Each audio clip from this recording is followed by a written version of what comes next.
Hey there, how are you today? My name is Dana Damara, and you have landed on Astrocast. This is your weekly forecast for October 2nd through the 8th. Okay, so we're just coming off of this beautiful full moon in Aries that we just experienced a few days ago. And I told you in last week's forecast, in the full moon Aries, and also in the weekly forecast, to hold off on any important decisions. This was just my invitation until a few days after the full moon. Now, today we're 2 days after the full moon. Today is Sunday the 1st.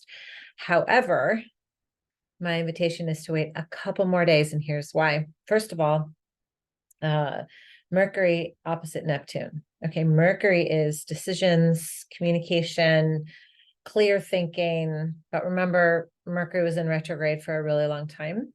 And so we're still kind of coming out of that fog, out of that.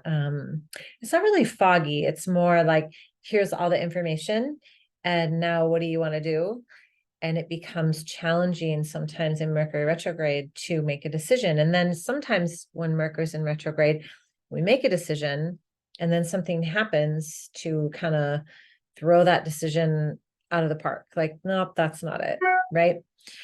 So then we have Neptune. Okay, so Mercury's opposite Neptune. Now, Neptune is the planet of it's the planet of fantasy and illusion, and it's the underbelly.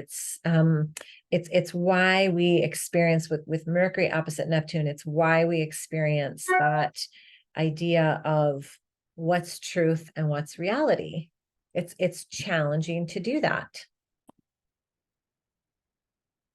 And so when we have these opportunities to kind of slow down, drop into the mystical side of our life, which is always present, and allow ourselves some space to just be, to connect with our spiritual energy, to connect with that this magical side of life, this wonderment. I don't know about you, but I don't know if the mass population does that enough, just like stares at nature every now and again. So kind of stay in that energy for a little bit, if you can, right? Kind of parcel out the things that you have to do, and maybe let some things go till October 4th.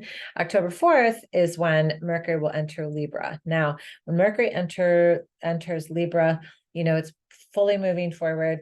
And then we move into this place, we move outside of indecision. We move into clearer thinking. We move into a better understanding of what's been going on. We move into things kind of tying themselves up, right?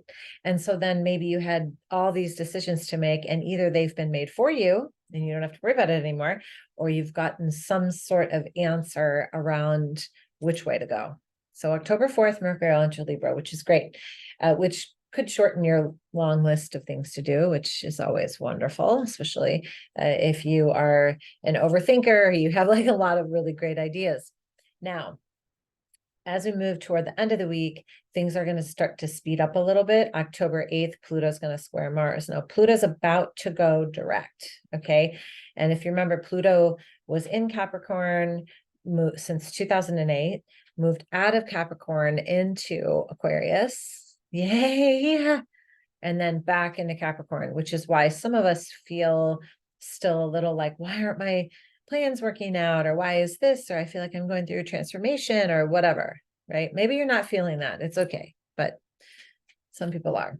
And that's Pluto. Now, Pluto is going to square Mars, and pretty soon it's going to go direct. But when Pluto squares Mars, it actually gives us this energy to move forward. It gives us a little bit more creative juices on how to implement the thing, on how to take that creative outlet or idea that was up here, I should say, and just bring it into manifest. Okay. So this is a really nice week to start off slow, stay in that moon juju, stay in the spiritual alchemy, stay in the dream interpretation, stay in the quiet. And then around the 4th, you can start to kind of concrete your decisions. And then around the 8th, it's like, bam, right? Which is perfect because we have new moon solar eclipse coming up and full moon lunar eclipse. So I will do reports for those. But for now, I wish you all the best this week. Stay clear, stay quiet, stay still, and just know that, you know, listen to your body. It's going to tell you. If it's telling you to rest, rest. It's telling you to go, go. And don't, this is what I'll say. This might be the phase or the phrase. Don't push the river, right? Just allow your vibrational energy to be pulled into what's next. I want to thank you so much. And if you want to get a hold of me for an astrology reading or breathwork session, I'm easily found at dana@danademara.com. And if you just want some interesting general information about astrology, go to astrocast.com, put in your email, and you'll get some email sent to you about kind of how to read your chart. Not so much how to read it, but how to pinpoint and figure out what things are so that when you do have a chart reading, you have a little idea of what's all entailed. Again, I want to say thank you, and I hope you have a beautiful rest of your day. Namaste.